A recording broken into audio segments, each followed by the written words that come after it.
Kasa. So good morning, everyone. Yeah. Good morning, sir. Today, Good my morning. teammate Shweta Yargati and I will be giving you a presentation on battery modeling.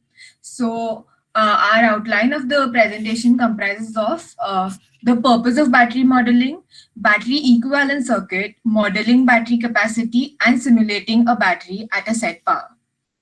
So what is battery modeling exactly? So battery modeling is an excellent way to predict and optimize the basic battery parameters, like take a charge of the battery or lifetime of the battery as example. So the purpose of battery modeling is see, there are many ways a battery can be modeled. So sometimes a battery is modeled to understand the effect of changing the way something is made. For example, if we take a sealed lead acid battery as an example, if we change the thickness of the lead oxide layer of the electrode, there will be some difference in the output that we have gained previously to the change that was made. So in this way, we are observing the output with the respect to the fundamentals of physics and chemistry. That is, there is a change in the fundamental physics and chemistry of the battery, and that is why our output has changed. And another way a battery can be modeled is to predict accurately the behavior a particular model of the battery makes in different circumstances. You can take a car battery for an example. A particular battery is used in a car, and in different circumstances, it gives us different varying output. Suppose the car is in a very cold area, so it'll take a lot of time to start the engine or something. It depends on the temperature and varying parameter. So in these kind of examples, the real performance data is taken into consideration instead of the fundamental physics and chemistry. So now battery modeling is extremely difficult and also very unreliable because after we make a battery modeled a battery according to its original presence, it is seen that normally we get an output that is depending on the temperature and the voltage, but we never get these outputs realized in parameters which are also important. That is, these parameters which are harder to specify, like age or the way the battery was used or misused. These parameters are extremely hard to specify, and due to that, we only get outputs with respect to temperature and voltage.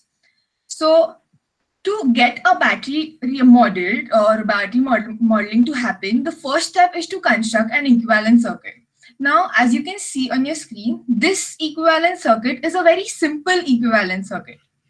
Now, simple equivalent circuit because this gives us, as explained, this gives us the output based on the temperature and voltage and has no dynamic behavior. That is, if a load is connected to the circuit, the voltage change that is shown across the battery is very sudden and very immediate.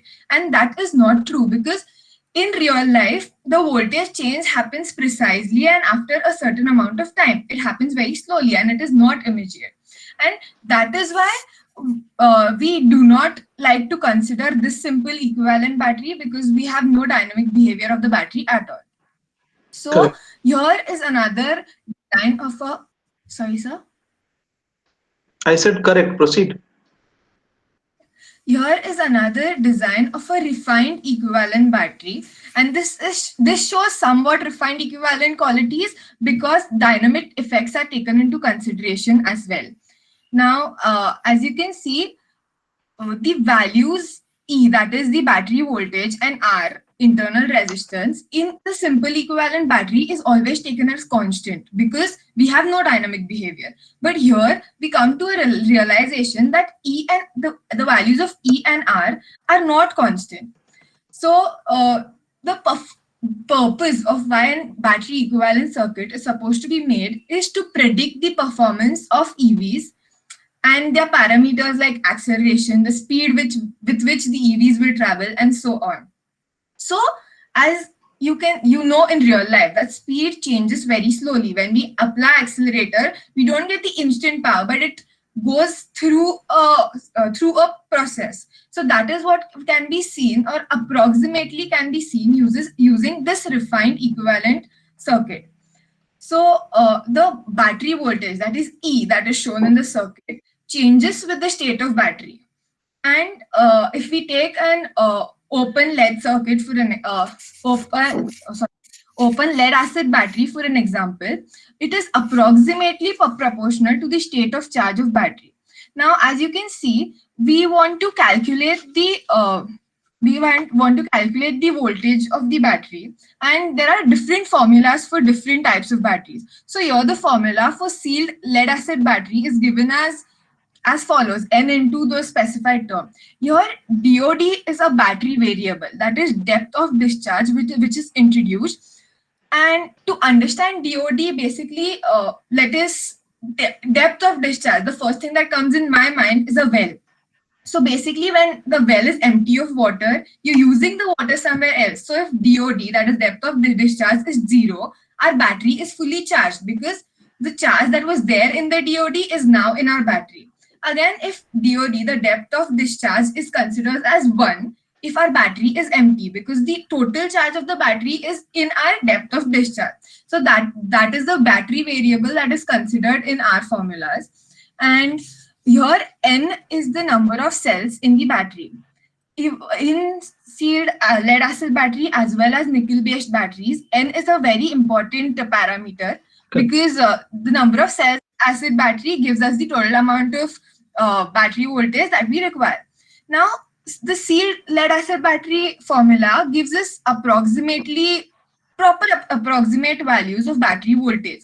But the one thing that can be added in this formula is the temperature variable, because that, as you can see, that is not included in this formula, and temperature plays a very important role and has a high impact on our battery. So that improvement can be made in the sealed lead acid battery formula.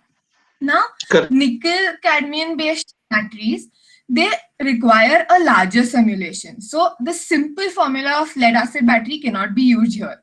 And to have such a large polynomial equation, we make use of the MATLAB software. We can get it through experimentation also, but it is a very huge process. So we make use of MATLAB software, and using that, we have gotten the equation for the battery voltage of nickel-based batteries. Now here, in nickel-based batteries, we have observed that R, that is the internal resistance, is approximately constant. So that just proves that why a refined equivalent circuit is so important, because we just go on assuming that constant battery voltage and internal resistance are the parameters for our output. But here, due to the dynamic effects, we can take into consideration so many parameters that cannot be specified. So for the modeling of battery capacity will be continued by Shweta Yargati. Okay, you made a very good presentation. You have gone in the depth of the topic. A good one. So fine. Shweta, you please make yourself visible and start presenting. Next on the modeling battery capacity. Your slide is visible. I cannot see you. Now, sir? No, I think there is some network issue at your side or something. Anyways, you start presenting, so you are not visible. Okay. Sejal, just check once if I'm visible or not.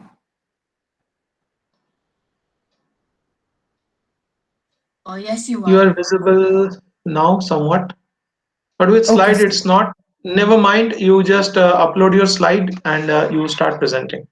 Okay, sir. So good morning, everyone. Good morning, sir. Good morning. My name is Shweta Yargati, and I will be starting with the modeling of the battery capacity. Firstly, let us know what is battery capacity. Battery capacity is nothing but the total amount of charge that is left in the battery. That shows as the battery capacity. Now, the capacity of the battery is reduced if the current drawn is more quickly.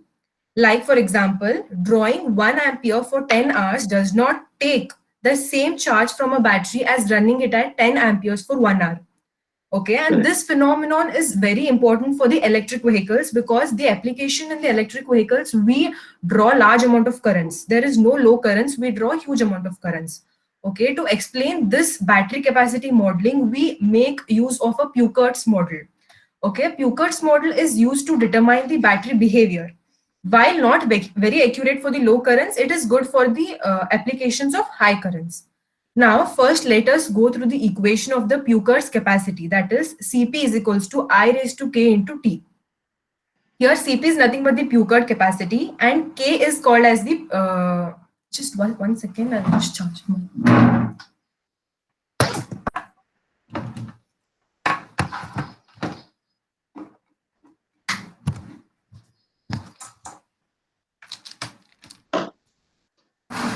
Okay. Peucard capacity Cp is equals to I raised to k into T. Here k is nothing but it's a constant, that is Peucard coefficient. Its approximate value is about 1.2 for the lead acid batteries. It changes for the different kinds of batteries. Now this equation assumes it is that the battery is discharged till flat. That is the battery capacity, whatever charge is present, it is discharged completely at a constant current I amperes that will last till T hours. Now here we have to note a point that the Peucard capacity is equivalent to the normal amp hours capacity for a battery discharged at 1 ampere. Now by rearranging the equation, we can also find the time that the battery will last at any current. That is T is equals to Cp by I raised to K. Now there is a graph here which shows the accuracy of the Peucard's model. This graph is nothing but the comparison of the measured value, that is the Peucard measured value, as well as the predicted from the real based values. Here it is a graph of discharge currents versus the capacity. That is, as there is discharge increases, the battery available capacity also decreases. That is shown here, and almost both the values match together. Next slide, Siju. Now, this also can be done with Peucard's model, can also be done with the simulation with the help of a MATLAB. Here for the time step calculation, we can use delta T, and we have to note down here that the value, that is the SI unit, the unit of all the equations should be in amp hours. So therefore, if any equation is present in seconds, we have to divide it by 3600 to make it in amp hours. So therefore, we can use this using MATLAB, and for each step between the calculations, we will call it as delta T. And if the current flowing is I amperes, then the apparent or the effective charge caused, that is loss of charge, will be delta T into I raised to K. Delta T is the time step between the calculations that is being shown here. And CRN is nothing but the total charge removed from the battery. It is not the total charge that is being supplied to the electric motor or the electric components of the battery of the vehicle. It is just the total amount of charge that is removed from the cells of the battery. Correct. So that is CRN plus 1 is equals to CRN plus delta T into I raised to K. Again, it is divided by 3600 because the unit has to be present in amp hours. And the next equation, that is CS, is nothing but the charge supplied. That is, it is given by this formula. Here, this formula is normally for the lower figure, as we saw in the earlier sections. That is, this difference is caused by self-discharge reactions that is taking place within the battery.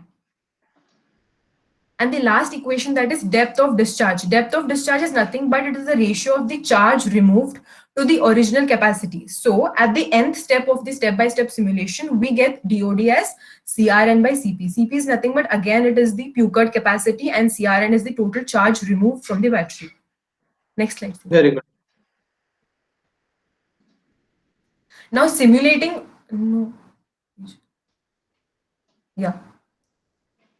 simulating of a battery at a set power. Now, firstly, when making a vehicle, we see the speed of the vehicle and the acceleration that is happening. So there is a certain power that will be required from the motor, and that power will be required from the battery. So it is useful for us to simulate the battery at a certain power. So now let us explain about the power. These two graphs are the accuracy shown by the Peucard's model. The left side, it is the voltage of a 6-volt nickel cadmium traction battery as it discharges for 3 different currents. Here there is a constant current discharge of a 50 ampere hour nickel cadmium battery, that is 5 amperes, 50 amperes and 100 amperes. It is a graph of the charge capacity and the battery voltage that is present. Again, it shows the accuracy of the Peucard's model, that as the rate of discharge increases, the battery available capacity also decreases. These both graphs are similar, that the right side graph is nothing but the measurement of a real side battery, and the left one is the voltage of a 6-volt nickel cadmium battery. These both are similar. Next.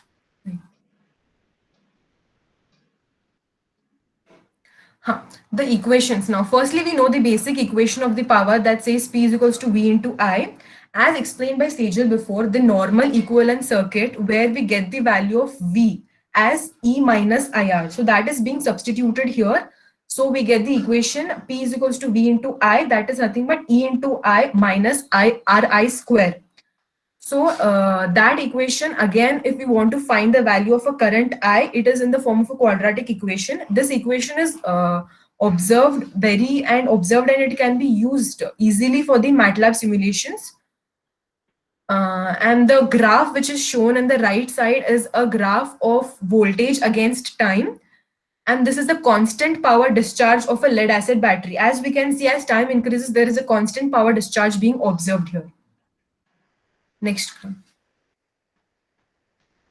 Last one, yeah. Now, these are the equations certainly. First equation, V is equals to E plus IR.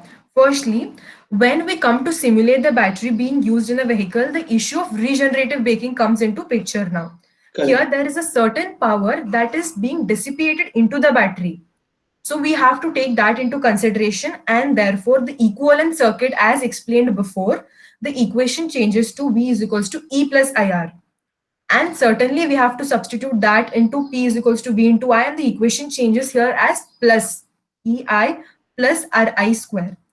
And again, for the MATLAB simulation, we can use the equation for the quadratic form I is equals to Shweta, minus. please explain what is V, what is E, and I and R. What is the difference between V and E?